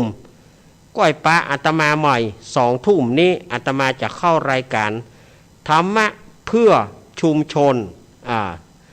วันนี้อาตมาแตนหลวงลุงในรายการสารธรรมยามบ่ายยามค่ำนี้5 โมงพอดีอาตมาต้องนำรายการอำลาจากสถาญาติโยมไปก่อนสิ่งไหนที่อาตมาอู้ไปมันบ่ม่วนก็ดี มันผิดมันพลาดไปด้วยประการฉันใดก็ดีอาตมาภาพเก้ากับผมขอสุมาต่อครูบาอาจารย์ขอสุมาต่อบัณฑิตนักปราชญ์ป้อน้อยป้อหนานบัณฑิตนักปราชญ์ผู้หูสุมาเนอะมันเตื่อเฮาอาจจะว่ามันจะเล่นจะหนัวไปนักไงอย่างใดกาขอสุมาเนอะกำเดียวหลัง2 ทุ่มก้อยปะอาตมาใหม่เดี๋ยววันนี้ก็ขอสถาหมู่บ้านเฮาอยู่ดีมีใจเหมือนกันทุกผู้ทุกคนเนอะอายุวันโนสุขังปะลัง